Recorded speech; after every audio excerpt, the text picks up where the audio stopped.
Hello friends, आपका स्वागत है आपके अपने चैनल प्रोवेट फाइनेंशियल सॉल्यूशन में और मैं आपका दोस्त गौनिक।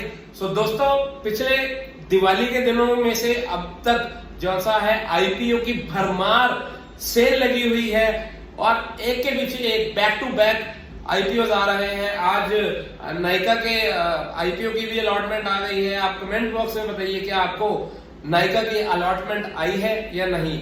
और अब मैं बात करने जा रहा हूं सफायर फूड्स, जो कि फ्रेंचाइजी देती है केएफसी और पिज्जा हट की इंडिया में, और ये देवयानी इंटरनेशनल की बिल्कुल साथ की कंपनी है। ये दोनों कंपनीज ही केएफसी की और पिज्जा हट की फ्रेंचाइजीज देती हैं। और अब मैं आपको बताने जा रहा हूं इसकी details. So let's get started. Sapphire food India is Yum brand's largest franchisee operator in Indian subcontinent in terms of revenue as of financial year 20. It is also Sri Lanka's largest international QSR chain in terms of revenue for financial year 2021 and the number of restaurants operated as of March 31, 2021.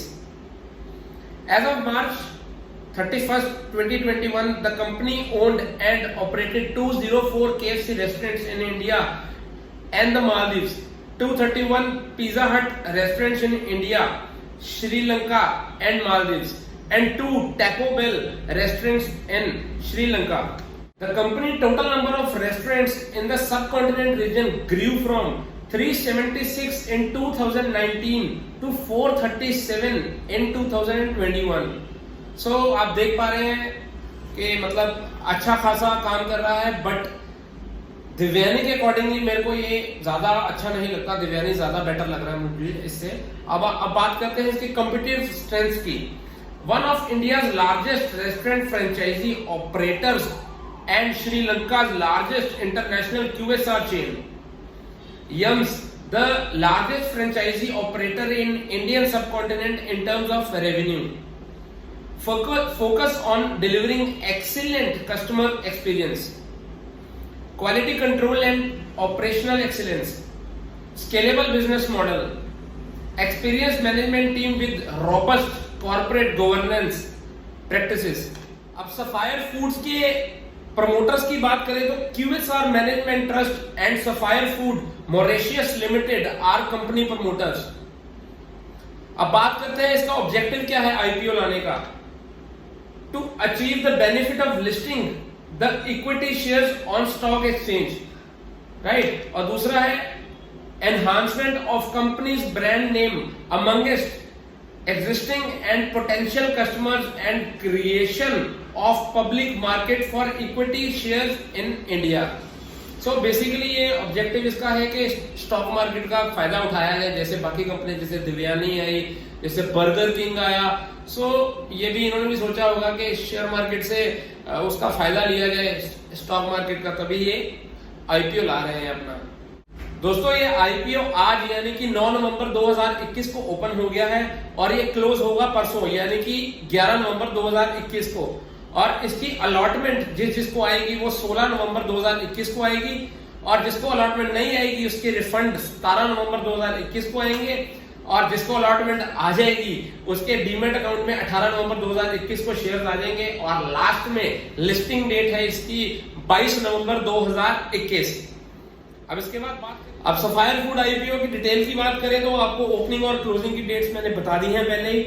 उसके बाद issue time में book building issue IPO है ये। उसके बाद face value इसकी 10 पर equity share है। और प्राइस बैंड की बात करें तो 1120 से लेकर 1180 रुपए का इसका प्राइस बैंड है। और अगर आप चाहते हैं कि आपको अलॉटमेंट आए तो कट ऑफ प्राइस पे टिक करके 1180 पर इक्विटी शेयर पे आप इसको डालना, उसके चांसेस बहुत ज्यादा बढ़ जाते हैं अलॉटमेंट के।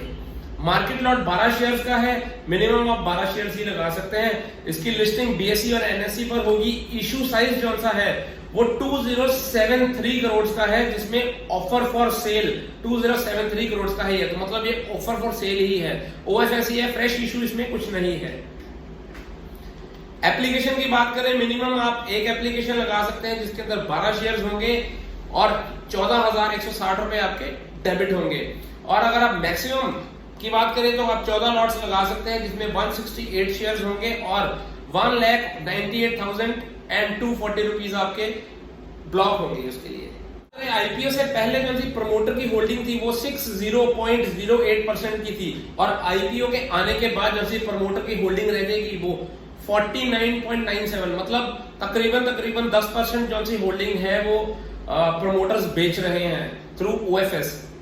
अब बात करें सब्सक्रिप्शन स्टेटस की, तो पहले दिन क्वालिफाइड इंस्टीट्यूशन ने 0.02% सब्सक्राइब किया है। इनका काम ही लास्ट डे शुरू होता है। QIBs और NIBs जो से हैं ये लास्ट डे ही सब्सक्राइब करते हैं ज्यादा। नॉन इंस्टीट्यूशनल बायर की बात करें तो 0.05% इन्होंने सब्सक्राइब किया है। और रिटेलर्स, आप और मैं सबसे अमीर रिटेलर्स का आईपीओ को भरने में सबसे ज्यादा योगदान रहता है, तो रिटेलर्स ने इसको 2.5 गुना भर दिया है। 2.56 टाइम्स ये सब्सक्राइब हो गया रिटेलर कैटेगरी में। टोटल की बात करें तो 0.49%, मतलब तकरीबन 50% ये आईपीओ भर गया है पहले दिन में।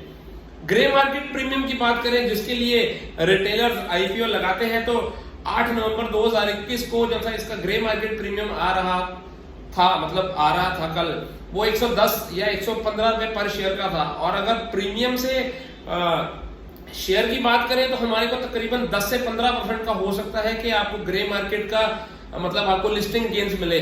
तो जो लोग तो शॉर्ट टर्म के लिए लगा रहे हैं उनको पहले मैं बता दूं कि इसके अंदर 10 या 15% के आपको लिस्टिंग गेन मिलेंगे।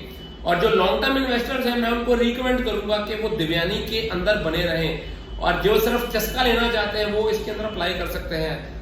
इन्वेस्टर्स जो से हैं उसको मैं दिव्यानी में लगाने के लिए बोलूंगा, क्योंकि दिव्यानी का मैंने इसके साथ कंपैरिजन किया था। दिव्यानी मेरे को काफी बेटर लग रहा है इससे, क्योंकि उसके पास नंबर ऑफ रेस्टोरेंट्स भी ज्यादा है, उसकी सेल्स भी ज्यादा है, उसकी हर चीज इससे थोड़ी ज्यादा है। तो मैं दिव्यानी को ज्यादा प्रेफर करूंगा जिसने लॉन्ग टर्म के लिए रखना है। लिस्टिंग गेन के लिए तो आप इसको लगा ही सकते हैं जिनको दिव्यानी में लिस्टिंग गेन नहीं मिले थे। अब बात करेंगे past performance of IPO. Burger king की जो सी लिस्टिंग गेन्स था वो 92% की थी, मिसेस बेक्टर का 73% का लिस्टिंग गेन था, और दिव्यानी का 56.67% का लिस्टिंग गेन था। और एवरेज गेन की बात लगाए तो 88.35% के एवरेज गेन्स आए हैं। तो लिस्टिंग गेन के लिए आप इसको जरूर लगा सकते हैं, बट मैं इसको परसों सब्सक्राइब करूंगा, फाइनल डे में देखूंगा सब्सक्रिप्शन स्टेटस क्या है, ग्रे मार्केट प्रीमियम क्या है, फिर मैं इसको सब्सक्राइब करूंगा। क्योंकि पेटीएम का आईपीओ भी खुला है और कल एक और आईपीओ आ रहा है, तो सबको मैं एनालाइज करके फाइनल डिसीजन कल लूंगा। और पेटीएम का डिसीजन भी मैं कल ही लूंगा कि इसको सब्सक्राइब करना है कि नहीं करना है। दोस्तों वीडियो अच्छी लगे तो अपने फ्रेंड्स के साथ शेयर कीजिए। कुछ डाउट है तो आप कमेंट बॉक्स में डालिए। थैंक यू दोस्तों, लव यू, बाय बाय।